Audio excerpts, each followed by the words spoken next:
இலங்கையில் இன அழிப்பே இடம்பெறவில்லை என்பது போல் சித்தரிப்பதற்கும் வரலாற்றை அழிப்பதற்கும் தமிழர்களின் குரல்களை ஒடுக்குவதற்கும் விரும்புபவர்கள் கொழும்புக்கே திரும்பிச் சென்று விடுங்கள் என்று கனடாவின் பிரம்டன் நகர் மேயர் பேட்ரிக் பிரவுன் தெரிவித்துள்ளார்.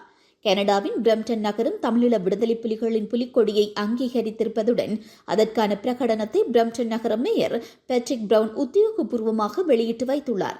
இதற்கமைய நவம்பர் மாதம் 21ஆம் தேதி தமிழீழ தேசிய கொடி நாளாக பிரகடனப்படுத்தப்பட்டுள்ளது. இதன்படி உலக தமிழர் உரிமை குரல் அமைப்பினால் நேற்று முன்தினம் வெள்ளிக்கிழமை பிரம்டன் நகரில் நடாத்தப்பட்ட தமிழீழ தேசிய கொடி நாள் நிகழ்வில் கலந்து கொண்ட பிரம்டன் நகர மேயர் பேட்ரிக் பிரவுன் உரை நிகழ்த்தியதன் பின்னர் புலிக்கொடியை ஏற்றி வைத்தார்.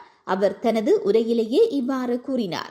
இலங்கையில் இன அழிப்பு இடம்பெற்றது என்ற உண்மையை அங்கீகரிப்பதற்கு எந்தவொரு நடவடிக்கை எடுக்கப்பட்டாலும் அதனை இலங்கை உயர்ஸ்தானிகரகம் எதிர்க்கிறது.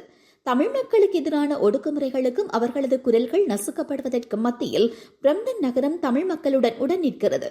தமிழர்கள் அவர்களது அன்புக்குரியவர்களை இழந்தனர். துப்பாக்கி முனையில் நிறுத்தப்பட்டதுடன் பல்வேறு வகையிலும் உயிர் அச்சுறுத்தல்களுக்கு முகம் கொடுத்தனர்.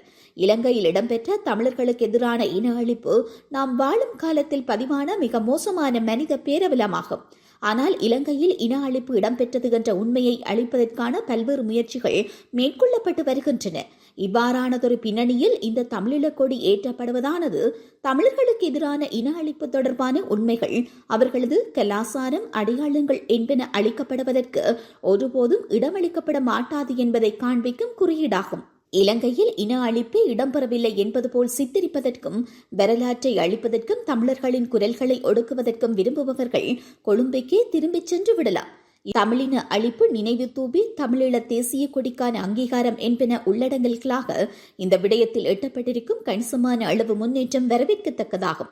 இவ்வாறான நடவடிக்கைகள் மூலம் தமிழர் விவகாரம் பலரது அவதானத்தை பெறும். அத்தோடு வலிமையுடனும் மீண்டெழும்.